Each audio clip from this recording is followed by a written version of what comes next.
Grylls and kebabs அப்படின்னு கடை name. உள்ளே வந்தால் பயங்கர க்ரௌடு. நானே கிட்டத்தட்ட ஒரு 50 மினிட்ஸ் வந்து வெயிட் பண்ணுறேங்க. வெயிட் பண்ணிட்டு சாப்பிட்டா நல்லா இருந்தது. வெயிட் பண்ணதுக்கு ஒர்த்து. நியூ ஆரம்பிச்ச கிரில்ஸ் அண்ட் கெபாப்ஸ் வந்து எப்படி இருக்குன்னு ட்ரை பண்ணலான்னு தான் வந்தோம். உண்மையாக டேஸ்ட் வைஸ் நல்லாயிருக்கு. குவான்டிட்டி வைஸும் அந்த ப்ரைஸ்க்கு ஏற்ற மாதிரி நல்லாயிருக்கு. இன்றைக்கி ஆஃபர் போட்டிருக்காங்க ஃபர்ஸ்ட் டேங்கிறதுனால. நியர்பை இருந்தீங்கன்னா மிஸ் பண்ணிடாதீங்க. கண்டிப்பாக வந்து டேஸ்ட் பண்ணி பாருங்கள். கண்டிப்பாக டேஸ்ட் பிடிக்கும்.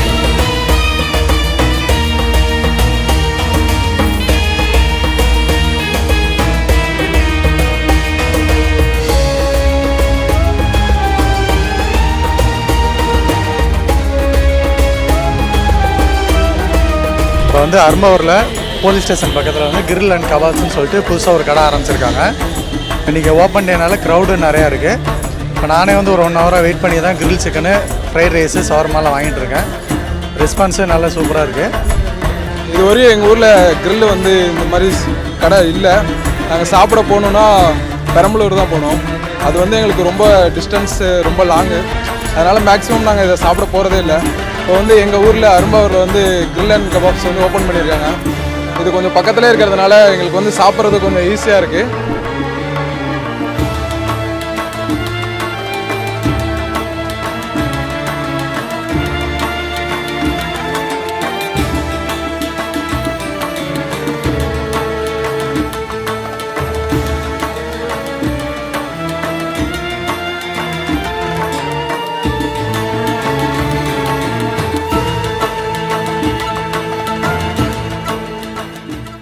ஃப்ரான்ச்சைஸ் வந்து எதனால் வந்து கிரில்ஸ் அண்ட் கெபாப்ஸ் நாங்கள் வந்து சூஸ் பண்ணோம் அப்படின்னா, ரேட் வந்து எங்களுக்கு வந்து ரொம்ப காம்பேக்டாக இருந்துச்சு. மற்ற ஃப்ரான்ச்சைஸ்லாம் பார்த்தீங்கன்னா நமக்கு வந்து ஒரு பிஸ்னஸ் ஸ்டார்ட் பண்ணுறப்ப நம்மள மாதிரி ஒரு யங்ஸ்டராக ஸ்டார்ட் பண்ணுறதுக்கு நமக்கு வந்து ஒரு நல்ல ஒரு காம்பேக்டான ஒரு மணி போட்டு நம்ம ஒரு பிஸ்னஸ் ஸ்டார்ட் பண்ணுறோம்னு நாங்கள் யோசிச்சுட்டு இருக்கப்ப அதே சமயத்தில் குவான்டிட்டி குவாலிட்டி எல்லாமே கொடுக்கணும் அப்படின்னு நாங்கள் பார்த்தப்ப நாங்கள் விசிட் பண்ண நிறையா ஃப்ரான்ச்சைஸில் எங்களுக்கு வந்து பெஸ்ட்டாகவும் நம்பர் 1ஆகவும் தெரிஞ்சது இந்த கிரில்ஸ் அண்ட் கெபாப்ஸ் தான் ஜி. அதனால தான் நாங்கள் கிரில்ஸ் அண்ட் கெபாப்ஸ் வந்து சூஸ் பண்ணுவோம். இன்டீரியர் ஒர்க்குக்கு நம்ம ஃபஸ்ட்டு ஃப்ரான்ச்சைஸில் தான் கேட்டப்போ வந்துட்டு ஒரு பட்ஜெட் சொன்னாங்க. இந்த பட்ஜெட்டுக்குள்ளே முடிச்சிக்கலாம் அப்படின்னு சொல்லி சொன்னாங்க.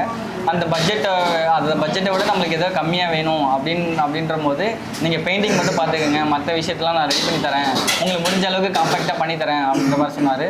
எங்களுக்கு பெயிண்டிங்குமே எப்படி பண்ணணும், எந்த மாதிரி மெட்டீரியல் வாங்கணும் எதுவுமே தெரியல. பெயிண்டிங் ஒர்க்கு, எலக்ட்ரிக்கல் ஒர்க்கு இதெல்லாம் ஒரு ஸ்ட்ரெயிட்டாக விக்னேஷாரே ஸ்ட்ரெயிட்டாக வந்தார். வந்து நீங்கள் பெயிண்டர்ஸ்ட்டை எலக்ட்ரிஷியன்ஸ்ட்டை எல்லாத்தையுமே சொல்லிட்டு போனதுனால எங்களுக்கு அதில் ஒரு 40,000 வரைக்கும் எங்களால் மிச்சப்படுத்த முடிஞ்சது. அந்த ஒரு அவரே வந்து எங்களுக்காக சரி யங்ஸ்டர்ஸ் ஃபஸ்ட் டைம் பண்ணுறேன்னு சொல்கிறாங்க, காஸ்ட் கொஞ்சம் கம்மியாக பண்ணி கொடுக்கணும்னு அந்த மாதிரி பண்ணி கொடுத்தாரு.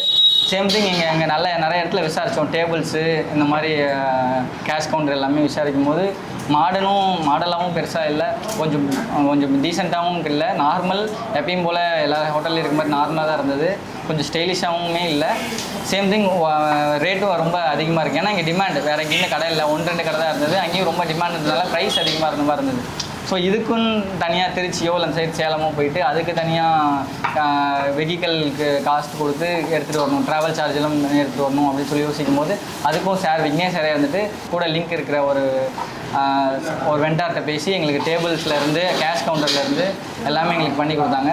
சேம் திங் நாங்கள் இந்த ஃப்ரேம்ஸ்லாம் வந்துட்டு அவங்க ஐடியாவில் இருந்ததை தாண்டி நாங்கள் கேட்டோம், இந்தந்த டிஷ்லாம் எங்களுக்கு வந்து ஃப்ரேம்ஸாக வேணும் அப்படின்னும் போது அதையும் சேர்த்து எங்களுக்காக என்னென்ன வேணுமோ அதெல்லாம் பண்ணி கொடுத்தாரு. இந்த கடைக்கு ஏற்ற மாதிரி இன்டீரியர் ஒர்க்ஸு எல்லாமே ஃபுல்லாக அவரோட பிளான் தான்.